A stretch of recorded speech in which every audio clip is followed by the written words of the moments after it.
Hi Stampers, this is Jennifer Timko from Stampin' on the Fly, and I'm here today to talk to you about this triple snowflake card that I created using my Misti. For those of you who are unfamiliar, the Misti is the most incredible stamp tool invented, and it really is a wonderful tool to help you get perfect alignment on your cards and your projects. Now, a lot of times you don't see me make things with perfect symmetry because I get very caught up in whether things are perfectly balanced and symmetrical. And so sometimes I don't make them because if they're just a little bit off, they bother me. So for today, I found a solution on how to fix that and be able to make this wonderful symmetric card. And it's my Misti. I zoomed out here a little bit more so you can see my Misti.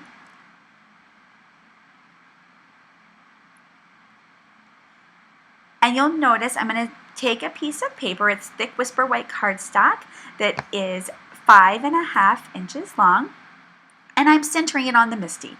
The Misti height measurement is 8.5 inches, so I'm putting the center point of my cardstock at 4.25 inches. The top is at 7 and the bottom is at 1.75. So that is the center point right there. Once I get that set up, I'm going to go ahead and use my magnets to hold my paper in place so I don't have to worry about it slipping. And I'm going to pull out a stamp from a retired Stampin' Up set called Snowflake Soiree. Now you can use any stamp that you want, and this technique should work just fine for you. But I do love this snowflake, it's so pretty. Alright, I'm going to center it right down here at the 4.25 mark. And I'm going to eyeball this, and I have that wonderful grid that's on my Misti that's going to help me do that. Once I think I have it centered, I'm going to mess with it and I'm going to close my door, and you'll see that my door has a laser edged grid on it on the Misti, and I'll be able to see whether or not it's lined up. And it is off just a little bit. So I'm going to fix that really fast here. And then I'm going to close the door of my Misti down. Give it a good push and make sure that my cling stamp sticks right there to that door. Now I apologize, there's going to be a little moving around just so that you can see what I'm doing here. And I'm going to ink up my stamp with Versamark ink.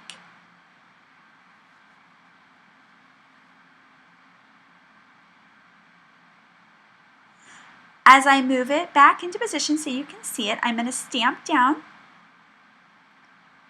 I'm going to make sure I get a good push on it to make sure that everything is fully inked.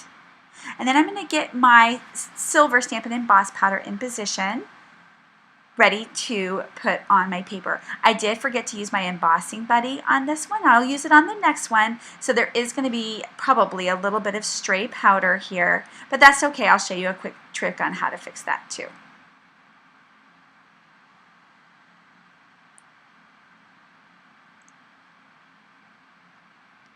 Once I do the basics to get the powder off, I'm going to pull out a little paintbrush, and I'm just going to use the end of that paintbrush to knock off any little stray particles of my embossing powder, and that'll make sure that I don't have any stray little silver pieces just because I forgot to do my Stampin' or my embossing buddy. Alright, I'm going to hit it with the heat tool, and this is the result. You can see it's beautiful, and of course I'm coming right back with my embossing buddy this time. Once I have that done, I'm going to work from the center. You can see that that snowflake is perfectly centered, right? Well, now all I have to do is move it, in this case 1 3/4 inches, and I worked on this measurement to make sure that it was right, so you'll have to figure out what it is for your particular stamp. But I have it in the position we started, and now all I'm going to do is I'm going to move it up 1 3/4 inches. And once I have it in position, I'm going to use the magnets to hold it in place. And if you have any question on whether it's going to be right, you can just put one of the magnets down just like I'm doing here, and I'm going to show you that you just kind of close the door. Don't close it all the way, but you can see that it is where you think it's supposed to be. It's just a good check before you stamp down. I didn't stamp down there.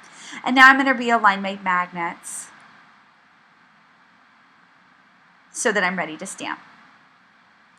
All right, I'm going to ink the stamp up again with Versamark.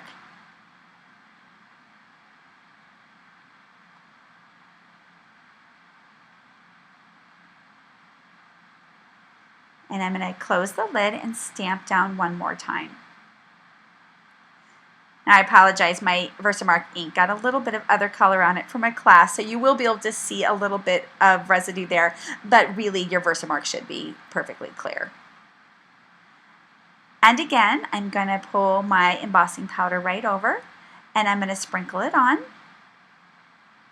This time I won't have the residue, the little extra bits of powder to worry about. And I'm going to take that right over and heat emboss it. But you can see already how this is lining up perfectly with the spacing. The Misti just makes it the lineup perfect every single time.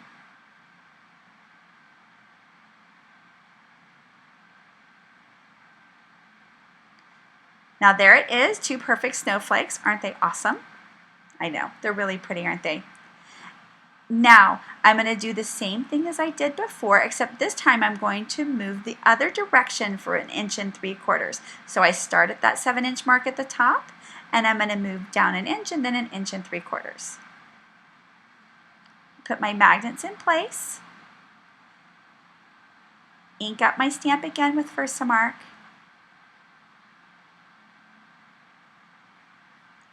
and stamp down.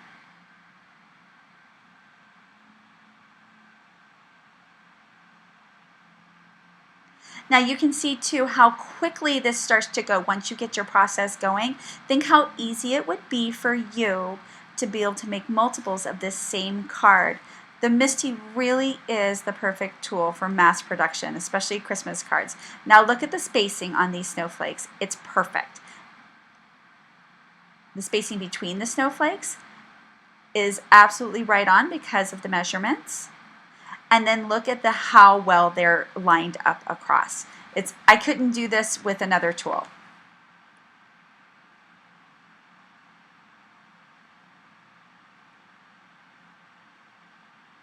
All right, I'm going to put my Misti away here. And I'm going to pull my card back so you can see it one more time, and I'll tell you how we finish the details. All right, I'm going to bring my camera in just a little bit here for you. Now, I put some fancy foil vellum on thick Whisper White cardstock. It's just that beautiful foil with stripes on the vellum. And I just attached it to a thick Whisper White cardstock base. I took my panel, I put it up on dimensionals, and I added iced rhinestones there. And then, of course, before I had put this on, I had actually stamped the Joy, which is from Holly Jolly Greetings. And I embossed it in my silver too. I hope you've enjoyed this video. This technique is so easy and fun, and I can't wait to see what you create with it too.